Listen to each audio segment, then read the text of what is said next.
예. 선생님, 이 작업실 공개해도 되는 거예요? 네? 아, 예, 괜찮아요. 예. 작업실도 아니에요. 창고예요, 창고. 작업을 저는 그렇게 벌려놓고 잘 안 해요. 그냥 전시 있다 그러면. 요건 이제 이번에 실제로. 예. 요코하마 비엔날레 네. 갈 작품들이에요. 아. 설마 이거 팩한 상태로 가는 건 아니죠? 네? 아니요. 가서 까는 거죠, 이건. 선생님. 어떤 거 이거요? 예, 작품 까는 거 맞죠? 몰라요. 가봐야 돼요. 가서 어떻게 될지 저도 모르겠어요. 일단 난로 너무 귀엽다. 난로 되게 예뻐요. 진짜 이렇게 이쁘고 컴팩트한 난로 처음 봤는데요. 와. 진짜. 이게 이제 작업입니다. 이게. 예. 어디 전시 지금 뭐 하자는 데가 있어서 아니고 예. 그냥 그야말로 심심해서 한번 해보는 작업이에요. 저는 옛날에 발표 안 하고 네. 쌓는 작업들이 너무 많아서 예. 이제는 전시하자 그러면 새로 할 필요가 없어요. 옛날 거를 아. 편집해가지고 재해석해서 그냥 내놔요. 저게 저거다. 이래서 예, 저희가 저 본 찍어도 게 돼요? 네, 경기도 미술관. 네네. 이것도 이번에 요코하마 비엔날에 네. 갈 거예요. 아. 이것도 경기도 미술관에. 이거 자체가 네, 그것도. 네. 예. 그러니까 제가 선생님 작품을 봤었더라고요. 그러니까 그래요? 많이 봤더라고요. 음. 이 팩된 상태로요. 근데 그때 당시에는 잘 뭘 몰라가지고 이게 또 작품인가 보다 그냥 쓱 지나갔거든요. 네. 이제 알은 거죠. 예, 다시 예. 다 재맥락화 시켜가지고 네. 말하자면 편집, 재편 이제 편집이라고 하는 예. 편집한 작업. 요 속에 있는 원래 작업은 아마 뭐 95년에 처음에 한 거네. 예. 저 아랫부분이 선생님이 약간 방치하고 그래서 자연스럽게 그 타율성, 이거요? 예, 예. 그 약간 누렇게 된 게 그렇죠, 그렇죠. 그런 예. 부분인가요? 저 위에도 그러네요, 지금 보니까. 그러니까 어떤 경우에는 일부러 네, 바깥에다 내놔가지고 네. 일부러 저렇게 막 썩게도 만들 경우도 있었고요. 이거는 자연스럽게 썩은 거예요. 되게 좋은데요? 내가 원치 않았는데. 예. 여기 방점은 왜 찍으신 거예요? 사방에, 여기 지금. 어디요? 아니, 여기에 지금 이런 게. 그게 딱딱. 뜸자리예요. 뜸자리. 그림에서 뜸자리구나.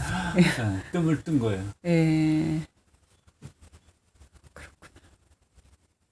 근데 그런 개념, 이사 가면 막 그렇게 쑥 태우잖아요, 선생님. 그리고 방자였나? 이렇게 군데군데 우리나라 사람들이 글씨를 놓잖아요. 그게 마치 뜸하고 비슷한 그런 연결되는 게 있네요. 있을 거라고. 예.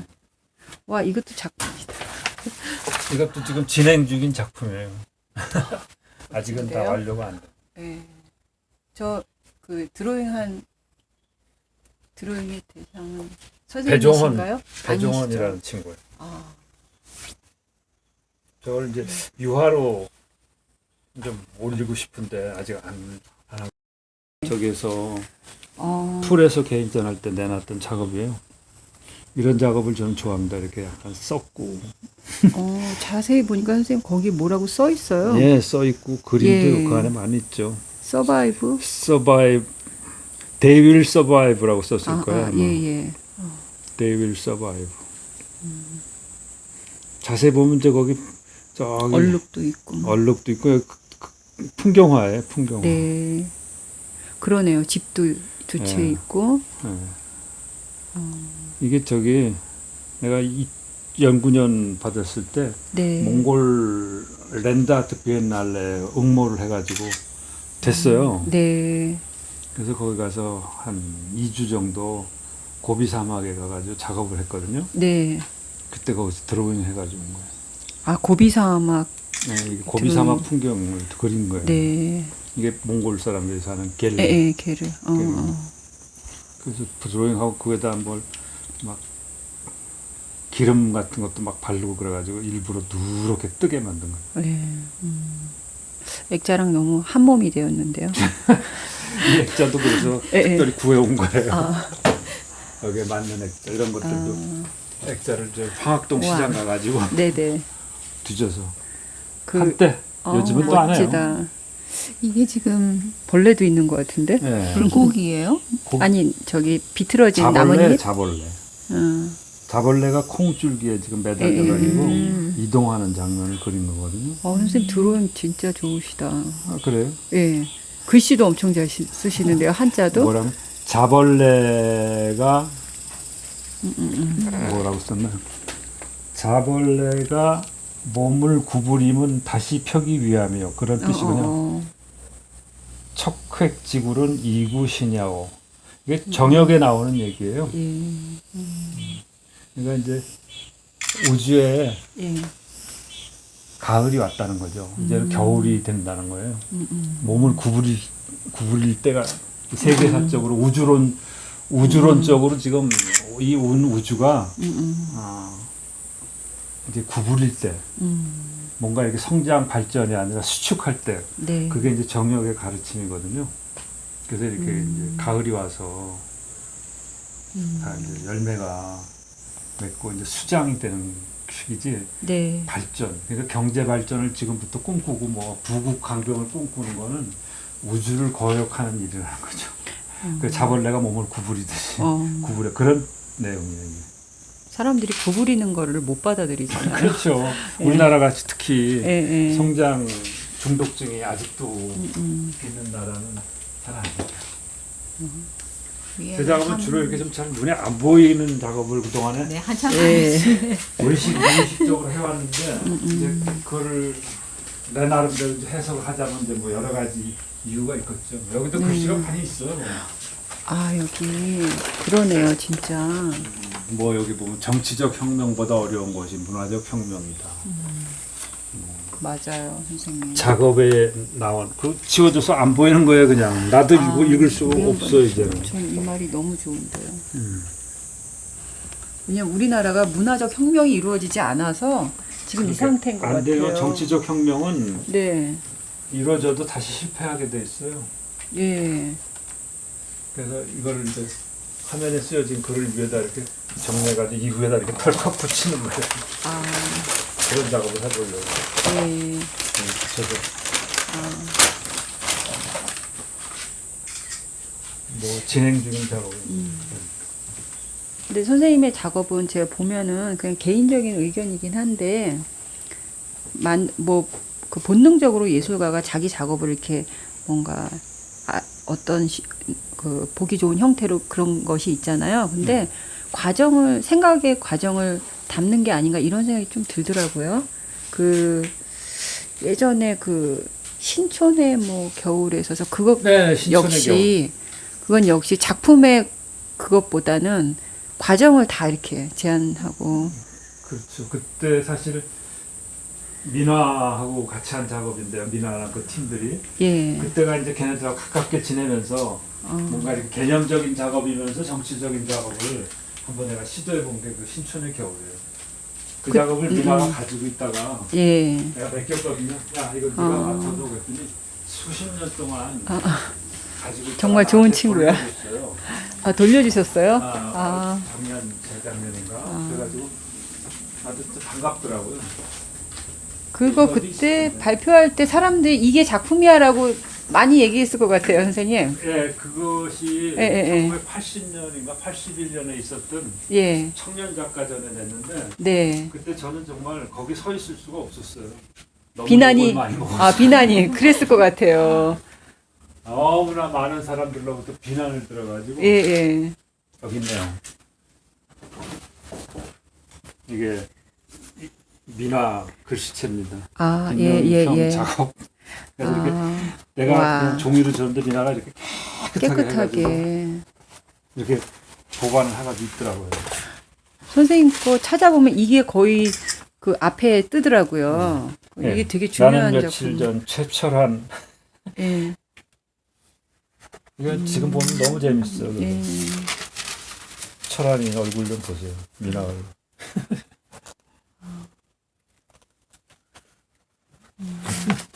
이걸 그렇게 미나가 보관벽이 있대요. 예. 난 이제 작업실 안 가봤는데 뭐 하나 버리는 게 없답니다. 미나는.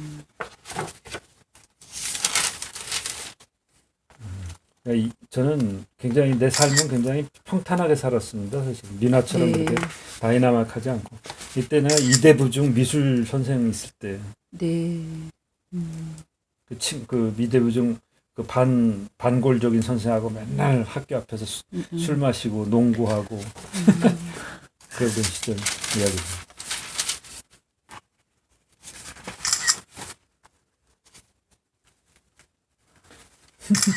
이거를 통째로 다 전시에 내신 건가요? 아니면 예, 이 이거 한- 그대로 쭉 붙였었어요. 붙이셔서 그러셨구나. 원래는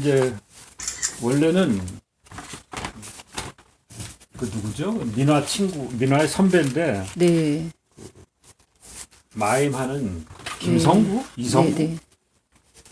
그 친구 작업실에서 예. 전시를 했어요 이거를.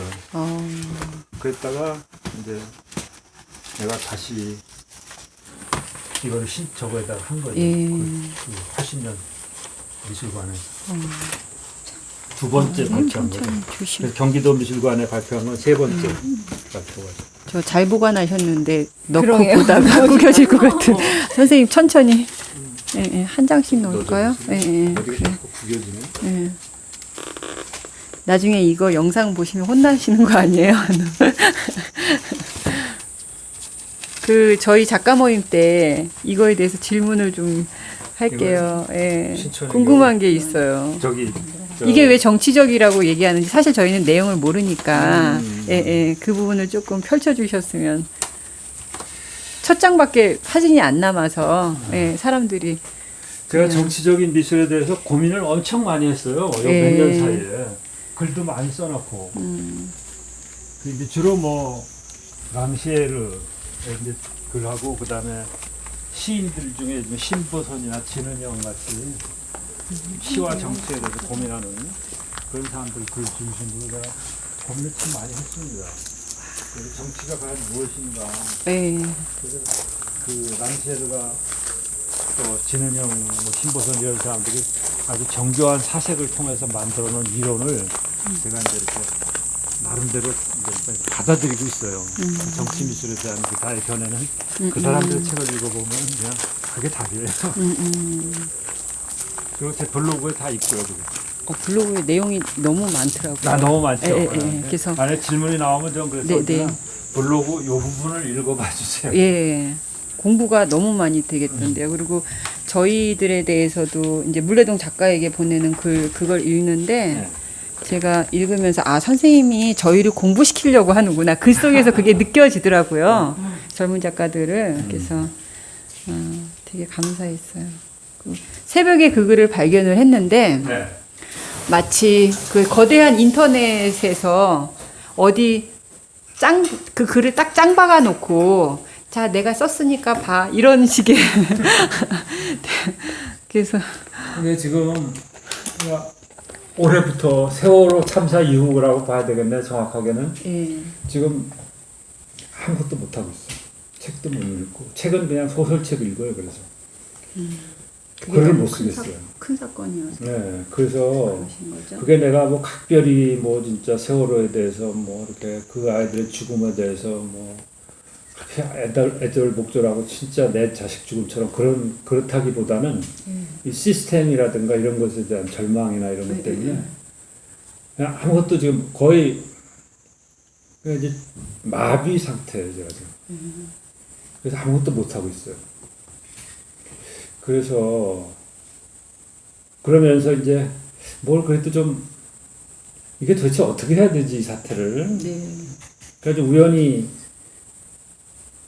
그 부산대학교 교수 조선용 씨라고 있거든요. 네, 네. 그 옥상의 정치 리뷰를 쓰셨더라고요. 네, 그분이. 네. 그분이 옛날에 예술과 재난이라는 그 글을 쓰신 게 있어요. 예. 그래서 그것도 다시 들어가 보고 그 선생님한테 이제 네. 메시지 보내서 선생님 이번에 뭐 서양미술사학회에서 예술과 재난에 대해서 예. 콜로키움을 했다는데 그 자료 좀 보내달라고 그러면서 이게 읽어보면서 그 조설련 선생의 그 개인적인 코멘트도 좀 들어보고 이번 세월호 사태를 어떻게 해야 되는지. 근데 그분은 지금 공황장애 판단을 받아가지고 악목고 그러더라고요. 이 세월호 사건 때문에. 네. 그리고 그분하고 주고받은 메시지 중에 예술이 침묵해야 될 때다 지금은. 그렇게 생각하더라고요. 예술이 아무리 그분은 이제 예술을 굉장히 중요하게 여기는 분이에요. 네. 예술은 정말 예술이 왜다. 예술은 우리에게 꼭 필요하고 어떤 존재로서 예술은 있어야 된다. 이런 이제 미술사가로서 이제 그런 입장인데, 그건 미술사가로서 당연히 그럴 수밖에 없죠. 왜냐하면 예술이 없으면 그 사람들이 존재 의의가 없으니까. 근데 작가들은 또 안 그렇거든요. 예술 없어도 그만이고 아니어도 되고 예술이어도 되고. 네. 신보선 시인 말 맞다나 우리가 하는 행동이 예술이든 아니든 내가 쓴 시가 예술이든 말든 무슨 상관이냐 뭐 이런 네. 태도가 이제 작가들이잖아요. 예. 그래서 저는 그거에는 다 동의 못하지만 그분이 예술이 현실을 재현하려고 그럴 때 예. 언제나 현실의 그 재난과 같은 거대한 스펙타클을 언제나 완화시키지. 예. 그래서 그게 오히려 마이너스지. 예. 결코 바람직한 게 못 된다는 거예요. 예술이 재난이라는 현실을 재현하려고 할 때. 네. 그래서 이런 엄청난 사건 앞에서 예술은 무기력하다. 그리고 침묵해야 된다. 그런 결론이래요, 자기는. 네. 근데 그러니까 그분은 그걸 이제 재난의 예술은 예술의 재난이다. 이렇게 얘기하더라고요. 예술이 재난을, 너무 엄청난 사건을 보고는 예술이 그 자체로서 할 수가 없기 때문에 네. 예술로서는 재난 상태라는 거죠. 뭐 예, 할 수가 예. 없으니까. 예. 뭐 누가 그래? 아도르노 얘기인가요? 뭐 예. 아우슈비츠 이후에 시를 쓴다는 것은 불가능하다. 그런 식으로. 네. 그래서 그걸 재난의 예술, 예술의 재난 이렇게 표현했더라고요. 그래서 저는 이제 그걸 내 나름대로 이렇게 돌려서 예술가가 세월호와 같은 엄청난 사건을 이렇게 재현하려고 하는 것은 예. 좀 나쁘게 혐의를 씌울 수도 있고 어떻게 보면 네. 뭐냐면 예술가는 결국은 소재에 소재에서 탐닉하는 참, 존재밖에 안 되지 않나. 너희들 그거 아니야 혹시? 네. 뭐 이렇게 혐의를 오해받을 줄 수 수도 있는. 있고. 두 번째는 조설령 선생이 얘기한 것처럼 현실을 결국 그 재난을 결국은 완화시키고 있을 뿐이지 결코 그것이 이 엄청난 재난에 어떠한 도움도 되지 못한다. 예. 차라리 예술은 그 상태 스스로 재난의 상태에 빠지는 게 좋다. 그래서 아무것도 못하는 게. 네. 그래서 때로 침묵하는 게 좋다. 지금은 침묵을 해야 될 때다. 네. 그렇게 얘기하더라고요, 그거는. 그래서 예술이 진짜 불가능성을 이런 거대한 현실적인 재난, 뭐 엄청난 사건 앞에서 예술이 스스로 자괴감과 불가능성을 깨우치는 그게 가장 정직한 모습인 것 같아요. 선생님도 그렇게 생각하세요? 네. 그래서 지금 아무것도 못하는 거예요. 예.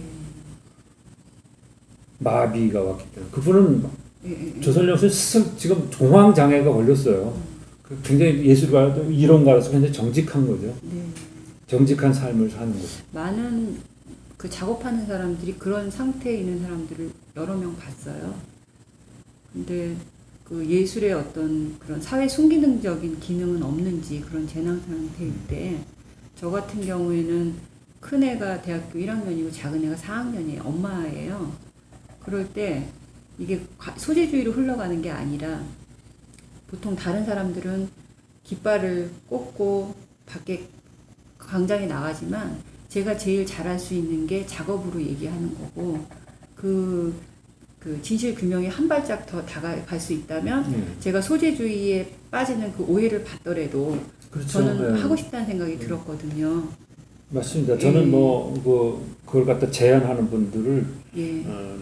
그거는 잘못된 거라고는 절대 얘기하고 싶지 않아요. 왜냐하면 그걸 통해서 자꾸 그 기억이 예. 옅어지는 거를 방지할 수도 있는 거고. 예술의 기능 중에 하나가 역사나 권력이나 이런 것에 의해서 혹은 그냥 자연적인 어떤 시간에 의해서 잊혀져서는 안 될 것들이 잊혀지는 것에 저항하는 게 예술이 또 해야 될 기능 중에 하나잖아요. 네. 근데 이제 그렇지만 네. 또 한 측면에서는 철저하게 재난을 당해보는 거 예술이 스스로 뭘 해야 될지 모르겠구나. 그래서 철저하게 절망하고 뭘 해야 될지 모를 지경까지 거꾸로져 버리는 거 예술이. 예. 그럴 때 그 이후에 예. 뭐 그냥 못하면 못하는 거고 그러나 그 이후에 또 뭔가 할 수 있다면 또 할 수 있는 그런 지경까지 내가 이제 그동안에 늘 좋아했듯이 절망의 그 완성까지 한번 완수를 좀 해보는 것이 또 하나의 방법이 되지 않을까 저는 그렇게 생각하거든요. 그래서 현재 저는 그래요. 아무것도 못해요. 할 수가 없어. 글도 못 쓰겠어. 그냥 뭐 이렇게 아까 말씀드렸듯이 무슨 진짜 거기에 대해서 그 아이들의 죽음이 정말 눈에 밟히고 정말 그 사진만 보면 울컥하고 그런 거 아니에요. 이 시스템이 이 잘못된 시스템이 너무나 엄청나고 너무나 감당이 안 되고 너무 어처구니가 없고 분하고 그러니까 그냥 멘붕이 온 거예요 한마디로 제가. 그래서 글도 못 쓰고 있어요. 써야 된다고 생각하는데 그래서 만약에 내일 다음 주에 물레동 작가들 젊은 작가들한테서 세월호 사건에 대해서 어떻게 생각하는 질문을 받으면 어떻게 대답할까 지금 생각 중이에요. 네. 어떻게 대답을 해야 될까? 저희도 전시를 준비하면서 되게 말이 많았어요. 정말 한 달 반 동안 치열하게 지금 말했던 그 부분 때문에 가장 큰 재난은 예술가들이 행동할까 말까, 작업할까 말까 그런 그 상황에 빠뜨려진 것 자체가 재난이 아닌가 이런 생각이 들 정도였거든요. 그거에 바로 예술의 재난 상태를 지금 초래한 거죠. 그래서 그냥 저는 이 상황이 이번에 맞닥뜨려지니까 저 개인적으로는 나에게 있어서 예술은 두 가지 몸체를 가져야 되지 않나 이런 생각이 들었어요. 어떤 그런 작업과 함께 발언하는 작업을 같이 해야 되지 않나. 근데 그것도 결정된 건 아니고 끊임없이 고민해야 되는 문제인 것 같더라고요. 네.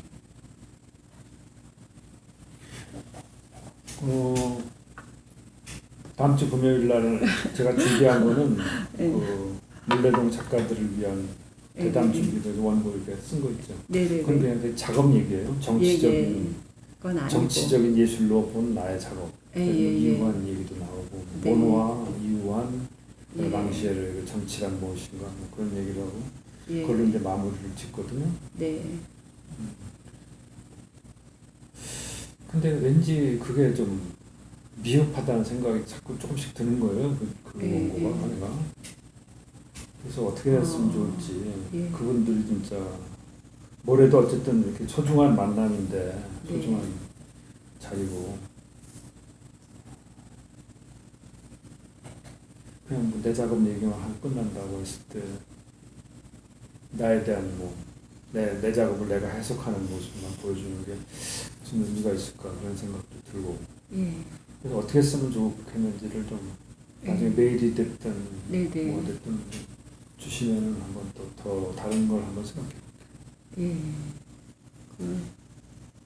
선생님 저희가 준비해야 되는 자료나 그러니까 선생님에 대해서 아시는 분만 오는 것도 아니고 그래서 근데 좀 어느 정도는 저희 그 작가들도 공부를 해야 될 것 같아서 그 페북에다 올려놨거든요. 선생님 글이나 뭐 이런 그 유튜브 같은 거. 근데 그 구체적인 선생님들마다 다 조금 틀리시더라고요. 근데 어떻게 해야 될까요? 그 작업을 보면서 무슨 그 USB나 뭐 이런 형태로 해서 일단은 저 USB로 제 작업을 아주 빨리 스킵하면서 작업을 한번 이렇게 그냥 훑듯이 그야말로 뭐 한 10분 정도 한 100여 컷을 그냥 10분 정도 그냥 휙 한번 훑어보는 거는 한번 필요할 것 같고요. 어떤 작업하는구나 그냥 분위기만 알게. 그리고는 이제 텍스트를 가지고 제가 좀 이렇게 설명하면서 부연 설명해가면서 이제 텍스트를 쏘아가지고 읽어가는 방식으로 이제 그러려고 준비한 게 물레동 작가들 그거거든요. 좀 길죠, 근데 그래서 미리 좀 예. 다 그 뿌렸어요. 공유됐으면 공유해놨어요. 예. 그러면 좀 낫겠죠. 처음 네. 보는 거. 예. 그래서 그리고 또 하나 좀 뭔가 좀 예. 그것만 가지고 좀 비겁한 것 같아서 지금 생각 중인 거. 예. 저거 안 되는 것 같은데. 그거 그거 혹시 읽어보셨어요? 제가 물레동 작가. 저 읽어봤어요.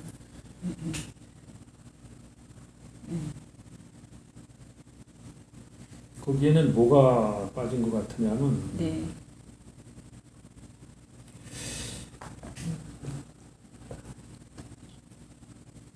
뭘 해야 될까? 이런 얘기가 좀 빠진 것 같아요. 우리는 뭘 해야 될까? 그리고 그 뭘 해야 되는 뭔지는 알겠지만 그럼 또 how 어떻게 할까? 뭐 이런 거. 그것도 빠진 거.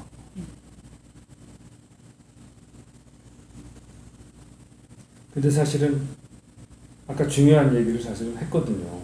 물레동이라고 하는 장소, 공간, 옥상이라고 하는 그리고 거기서 자기 작업실을 가지고 거기 그 커뮤니티에 살고 있다는 그 사실 자체, 그 스탠스 자체가 갖는 정치적 지향성, 그 자체에 자기가 몸을 실었다는 사실이 중요하다. 이제 그 how는 그거거든요. what 무엇을 할 것인가 하는 문제. 이런 문제를 how와 what을 그 물레동 작가들을 위한 대담에서는 좀 부족한 것 같다는 느낌이 좀 들어요. 누군가 질문을 잘 해주시면 그냥 거기서 뭐 따로 준비 안 해도 될 것 같기도 한데 또 분위기가 내가 준비한 그 텍스트 쪽으로만 계속 흘러가다 보면은 그런 얘기는 또 안 나오고 그냥 넘어갈 수도 있고 그러네요. 힌트를 주셨으니. 예. 나는 김구림 선생이 거기에서 대난주 하셨다는 얘기 듣고 네. 왠지 그렇게 좋지 않았어요. 그러셨어요? 김구림 선생이 어떤 의미에서 보면 내가 아는 김구림 선생은 젊은 작가들한테 오히려 독을 줄 수도 있었겠다 그런 생각을 저는 우려를 했어요. 왜냐하면 그분은 이제 자기 작가주의 성향이 굉장히 강한 사람이고 자기 삶을 그 나이쯤 되면은 이제 자기 삶을 신화화 시키고 싶어 하는 경향들이 있고 되게 70 넘어 80 가까이 되면 되게 그러거든요. 그럴 때 작가들한테 젊은 작가들에게 오히려 오도된 방향으로 본인 자신에게는 그것이 그때까지 아무 하자 없이 좋았는지 모르지만 그러나 그것을 그대로 젊은 작가들한테 그 젊은 작가들의 삶과 현실에다 대입시킬 땐 독이 될 수도 있겠다. 그런 생각을 했어요. 김구림 선생이 했다는 겁니다. 그리고 그 사람의 이제 이렇게 요즘은 어떻게 바뀌셨는지 모르지만 옛날에는 자기중심적인 얘기만 하는 분이지 그 세대들이 대부분이 그렇듯이 뭐 이렇게 좀 자기를 객관화시키고 또 주변의 사람들까지도 서로 다 객관화시켜가지고 이렇게 뭘 얘기해 보려는 그런 것들이 다 부족한 분들이거든요. 그 세대가. 그래서 사실은 걱정을 했어요. 이 양반이 또 와서 잘못하고 한 거 아닐까. 4시간 정도 강연하셨고요. 되게 길게 하셨고요. 근데 저희가 선생님 여러 분을 모시기 때문에 이 선생님 오셨을 땐 그 색깔로 확 변하고 또 저기 선생님 오셨을 때는 김영희 선생님 오셨을 때 선생님의 세계에 또 풍덩 빠져들고 그러다가 자기가 각각 그 축을 잡지 않을까. 그렇겠죠. 물론 당연히. 그렇겠죠. 제가 학교 다닐 때 학교 할 때 수업 나갈 때 내가 이제 뭐 수업의 이제 방향을 이렇게 드라이브를 걸어요. 이렇게 막 드라이브를 걸면 꼭 이제 학생들이 반발을 하죠. 그럴 때 이제 늘 하던 얘기가 이게 내 얘기니까 너희들은 또 다른 선생님 만나잖아. 다른 선생님한테는 다른 얘기 들어. 그 얘기 하시는 거지. 맞아요. 그거는 다 예술가들이니까 자기가 잡아야지 되는 것 같고. 어떻게 보면 김구림 선생을 비판하는 나의 모습이 나의 모습인 거예요. 그게 또 예술가로서 나은 거예요. 그렇죠. 그게 어떤 객관적인 사실이 아니고 그게 나의 주관적인 나의 모습인 거죠. 그 비판. 그 예술가의 주관이 되게 중요하잖아요, 선생님. 각각. 한민성 선생님도 그렇고 김구림 선생님도 그렇고 각각의 게 굉장히 강하시더라고요. 근데 굉장히 열심히 당신들에 대해서 말씀을 해주시고 그걸 들으면서 아까도 얘기했던 것처럼 저희 학교 다닐 때 없었던 그 반쪽의 교수님들을 찾는 과정인 것 같아서 저희는 지금 너무 재밌더라고요. 네, 즐거워요 이런 과정이. 근데 선생님은 어떤 새로움을 추구하고 뭐 그런 것보다는 좀 어떤 기준으로 살아가는지 그 안에서 맥락을 찾으려고 그런 하는 거를 거죠. 굉장히 맥락. 중요시 여기는 느낌이 들어요. 예, 예. 그 요새 사람들이 또 그 부분을 많이 놓치잖아요. 예. 그렇죠. 그래서 물론 내가 찾으려는 맥락도 뭐 상대적인 것이고 어떻게 보면은 예. 절대적인 유일무이한 배타적으로 군림하는 맥락은 아니겠지만 어느 정도는 그래도 소위 말해서 상식 수준의 맥락을 미술이 상식도 놓치는 경우가 있으니까요.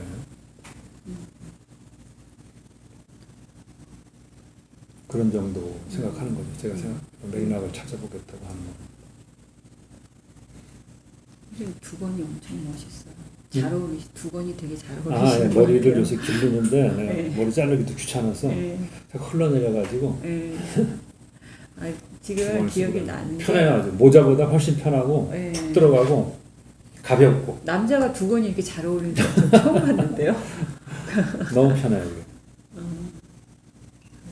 아니 강수경 작가 전시 때 뵀었던 게 기억이 나요. 오셨는데 그때 키도 있었어요? 크시고 그래서 뭔가 포스가 느껴지는데 누구지 그랬는데 교수님이라고 그때 소개를 하더라고요. 그게 작년이었나요? 진짜 예. 겨울에 맞아요. 겨울 초겨울. 예. 그때 저도 그 이포 공간 처음 가본 건데 예. 굉장히 충격적이었어요. 저한테는 굉장히 그쵸. 큰 어떤 뭐라 그럴까 새로운 어떤 뭐가 이렇게 그려지더라고요 머릿속에서. 네. 그때 이포 그 사장님하고 얘기를 많이 했는데 네. 여기가 갖는 물레동이라는 이 지역이 갖는 예. 의미를 잘 구현시켜 주시는 것 같다고. 얼마 전에 뭐 만나셨다고 왔어요. 인사동 그 결혼식에 그 어디죠? 물레동에 그 예만의 예. 사무 일부는 친구가 여기서 양평으로 얼마 전에 이사 와가지고 결혼했는데 거기 오셨더라고요. 네. 강수경 내외하고 예. 그 이포 사장님하고 또 어떤 분하고. 그래서 거기서도 또 그냥 한참 또 그런 얘기를 했죠. 거기 공간에 대한 애착도 되게 있으시고 거기야말로 진짜 물레동에서 지금 그 다른 걸 얘기하지 않아도 그 서 있는 것 자체만으로 그거라고 네. 말씀하신 것처럼 올해 또 거기가 계약 만기가 돼서 나가야 되는 그런 상황 전체가 다 그냥 예. 내가 그날 그런 얘기 했어요. 이포 사장님한테. 내가 이포에서 이포가 네. 그대로 남아있다면은 네. 언젠가 개인전을 하고 싶은데 네. 이런 작업을 할 때 개인전을 하게 될 거다. 페인팅으로 예. 아주 애절한 아, 그림을 그릴 때 예. 애달고 애절한 그림을 그리면 예. 그리게 되면은 이포에서 내가 하고 싶다. 그런 얘기를 했거든요. 근데 그 말이 사실은 정확하지가 않아요. 지금 내가 하고 싶은 얘기 표현이 안 돼요. 지금 내가 하고 싶은 어떤 때 어떻게 규결돼야지 작품을 거기서 하고 싶다는데 아직도 표현을 나 자신도 좀 표현을 못 찾고 있어요. 근데 하여튼 그런 얘기 했어요. 애달고 애절한 그림을 그리게 될 때 내가 하겠다. 좀 얘기하면서 드는 생각은 결국은 내가 노쇠해져 가지고 더 이상 삶의 희망이 별로 없을 때가 애달고 애절하게 될 것 같아요. 그럴 것 같아요. 삶의 희망은 사실상 없는데 어떤 부질없는 희망을 가지고 있는 것 때라 그럴까? 그런 얘기를 했더니 이포 사장님은 대본에 연애 사건이 바로 그렇게 될 겁니다. 라고 그러더라고요. 연애 사건요? 연애를 하면 그렇게 된다. 애달고 애절하게. 그런 걸 한번 생각해 보라고. 알겠습니다. 이거 답네요. 70이 넘은 사람이 연애 불가능하잖아요. 마음은 있지만 애달고 애절할 수밖에 없다는 거죠. 연애가 불가능한데도 연애를 꿈꾸는. 연애라기보다 짝사랑의 가능성이 더 크겠지만 그럴 때 가장 애절한 모습이 될 거예요. 내 육신이 더 시들고 그야말로 비참하게 이제 쪼그라들었을 때 그렇게 되면 될수록 더 애절해지겠죠. 그분 말이 맞는 것 같기도 하네요. 어쨌든 간에 본인의 상황을 얘기한 건 아니에요.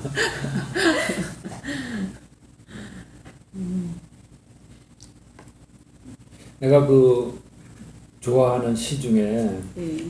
신경림 씨가 쓴 시가 있어요. 정확하게 지금 기억은 안 나는데 내가 그걸 찾아가지고 오늘 그 얘기를 한번 하려고 해요. 예. 나의 그러니까 말하자면 간증처럼 작가와의 대담 때 신경림 씨의 시를 소개하려고 해요. 정확하게 기억은 안 나는데 내용이 이제 자기가 그동안에 뭐 예술을 얘기하고 무슨 정치를 얘기하고 뭐 그랬지만 다 부질없는 일이로세 뭐 나한테 오직 남은 것은 뭐 그런 얘기들이거든요. 그것만이 오직 나한테 남아있는 것이라고 하는 그분 이제 신경림 씨가 지금 한 75쯤 됐나요? 그런 분이 쓸 수 있는 시더라고요. 한때 젊은 시절에 그분 시 내가 굉장히 좋아했었거든요. 농무 같은 시. 요새 최근에 쓴 시인가 본데 역시 좋더라고요. 그걸 한번 그날 소개하겠습니다. 네. 저희가 노트북이랑